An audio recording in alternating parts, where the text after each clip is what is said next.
So how did they actually convince people to invest? I mean, beyond just promising those big returns and, putting on that family business image, what were some of the tactics they used? Oh, they were masters of persuasion, that's for sure. They used these glossy marketing materials, painted a picture of, effortless wealth and financial security. Right. They had these persuasive salespeople who knew how to push all the right buttons, play on people's dreams and their fears.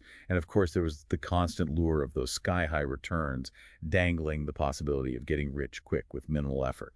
It's that classic trap, isn't it? The Mm. promise of easy money. It's so tempting that it can make people overlook some really obvious red flags. It's a powerful psychological force.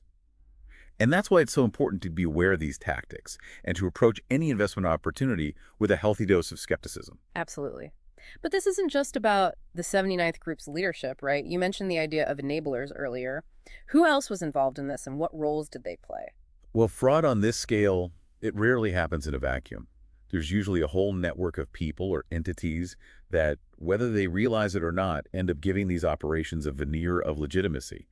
They become complicit, even if indirectly, in the harm that's being done. So it's like a whole web of players, all connected, each contributing to the overall scheme. Exactly. In this particular case, you have these introducers like New Capital Link. These are firms that connect investors with different investment opportunities.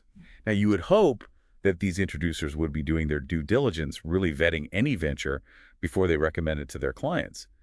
But sometimes in the pursuit of profits, those checks and balances, they kind of fall by the wayside. So knowing the potential consequences, why do you think companies like New Capital Link choose to partner with ventures like the 79th Group? Is it just greed or is there something else going on? It's complicated. Oh, There's definitely a financial incentive because these introducers, they typically earn commissions on the investments that they bring in. But it can also be a bit of naivete, believing they're actually helping their clients by connecting them with these supposedly lucrative opportunities.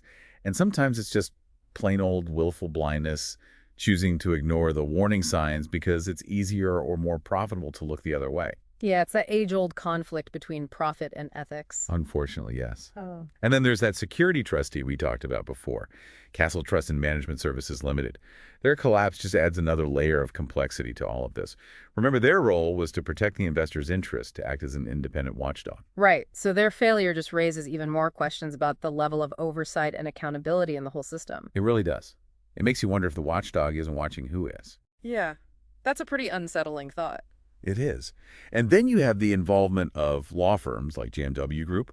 They represented the 79th Group, and they went to great lengths to silence critics, including us. What do you mean by silence critics? Like, did they actually threaten legal action? Oh, yeah, we got hit with threats of defamation lawsuits, demands for damages. It was a pretty clear attempt to intimidate us and stop us from raising concerns about how the 79th Group was operating. That's pretty outrageous. What made you decide to stand your ground even with those legal threats hanging over your head? We felt like it was our responsibility to speak out, to protect potential investors. Yeah. We couldn't just sit back and watch while people were potentially being drawn into a fraudulent scheme. That took a lot of courage, especially going up against a powerful law firm like that. It wasn't easy, that's for sure. Yeah. But we felt like it was the right thing to do. Okay, so we've uncovered quite a bit here. Potential Ponzi scheme, misleading marketing, this whole network of enablers. It's a pretty cautionary tale, and I'm sure a lot of our listeners are wondering what they can do to protect themselves. So what advice do you have for anyone out there who might have gotten caught up in all of this? Well, if you think you might be a victim of this, the first and most important step is to contact the City of London Police. Okay. They are the ones leading the investigation, and gathering information from everyone who's been affected is absolutely crucial, to build a strong case.